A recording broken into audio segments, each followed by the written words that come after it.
What's up, y'all? It's the end of Black History and the beginning of a new month. And just, waking up, pondering, watching two YouTube videos about Black History, talking to God, then taking my natural daily walk, getting some of that beautiful sunlight. And then taking my walk down through the hood, it started dawning on me. Is it only black people that have that moment in time when you look at your people and say, I'm not connected to that? Like, is it only blacks that denounce their own? Because when you start to see things, when you start to see how the world is created, how the world works, how it operates, why it operates the way it operates, why we drink the Kool-Aid, even though there's water available. When you start to see chicken bones on the ground constantly, when you start to see generational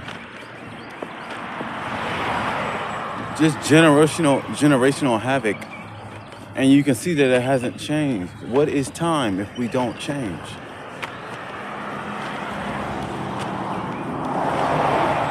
I sometimes wonder and feel like I'm in this alone, like I'm just talking to myself, that no one really wants to do anything to change the world because we know the cost of it. And it puts me in this mode like it is what it is. I guess someone got to do it.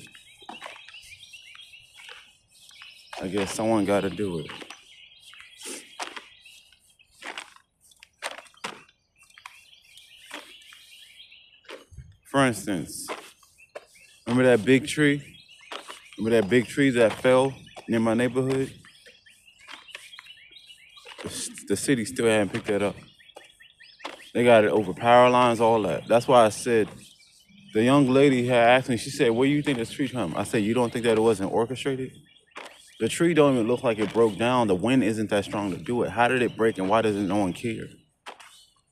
And why isn't no one's power out to complain about it? It's like they either don't care or it happened at a time where people didn't detect or see what happened. She talking about it could have just been the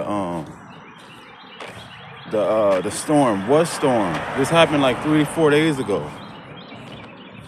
What storm are you talking about? There was no storm.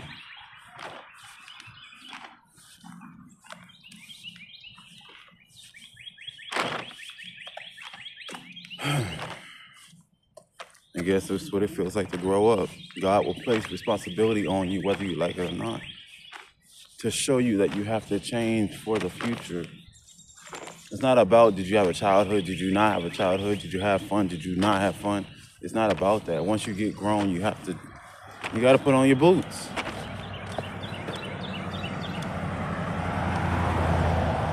You got to put on the boots. You got to start walking. And then start working. And then start worshiping. It's all in connection. You see how beautiful it looks when you're not around people? It's just nature. And then right when you get out of nature, it's back to the hood. It's only content without humans.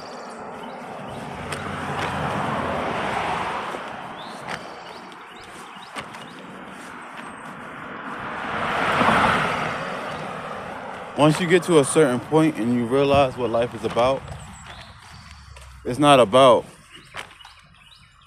Once you get to a point when you realize what it's about, it's not about.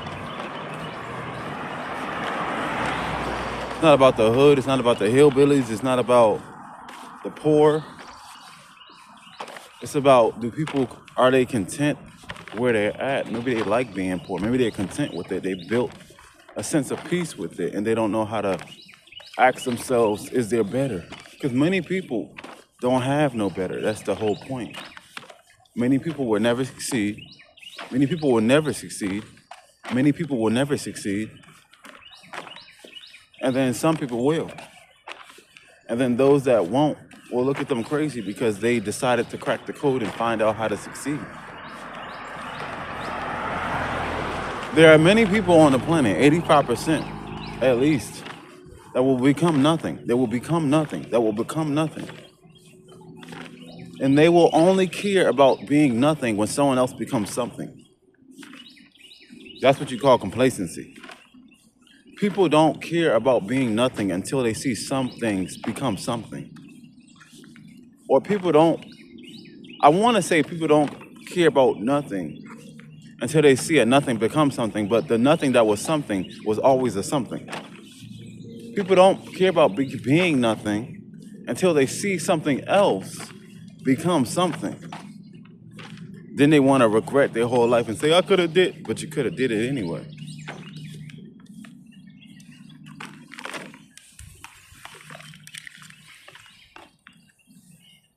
This is what I mean. I'm gonna use that for art, but the point I'm trying to make is this. It say bag boys. Whole time these is grown men probably. That's the point I'm trying to make. Why can't bag boys be bag men? Because they never want to grow up.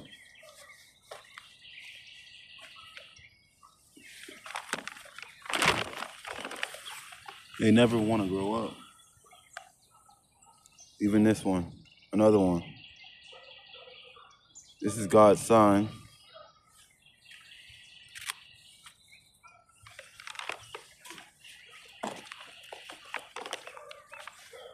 You know, we have to change.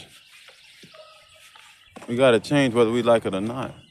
Or God will just force us to do it. Because we think we have more time than we do, and we don't. We think we have more time than we do, and we don't.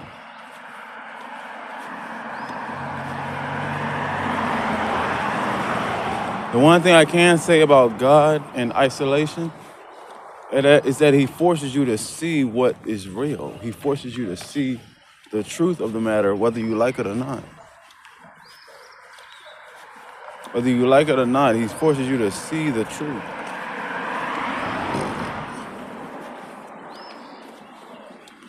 About yourself, about your own people, about the world. And then he says, Wild Irish Rose. Those are old folk drinks. And then he says to you, my child, what will you do? And then you kneel down and say, what can I do?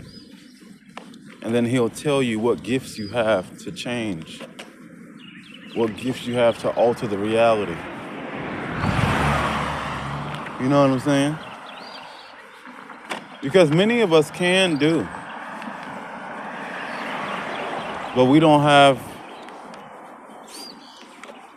that power inside to just push it to the limit and do it, because we know what it will cost us. But one of these days, we got to do it.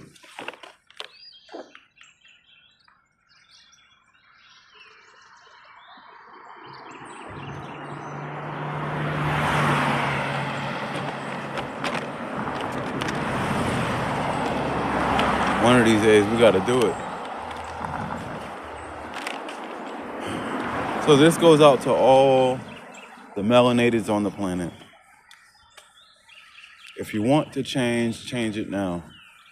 Because your outer environment will dictate what your reality is, whether or not you're changing still or not. That's how difficult this world is to live amongst, because even though you may want to raise your frequency or have already risen your frequency, the environment that you're amongst might be still on a lower frequency, so it don't match. It's like having a smart student in the dumb class. Now, until your parents have enough know-how to get you transferred out into a new school or into a new class, or y'all move, it's about transferring yourself into better places, and evolving. or you entirely relocate. You entirely relocate. And that's what we as a people don't do too often because we are enslaved in the mind. We are enslaved not in the flesh as much, but we are still enslaved in the mind and enslaved in the spirit. And we don't know how to relocate and to migrate. Animals do it and they're lesser than us. Animals migrate when there's danger. Animals migrate when there's harm. Animals migrate all together. And are we not man, animal? Are we not animal man if we don't raise our frequency? That's what I mean. Our time is now, and if we don't take advantage, it's over for us.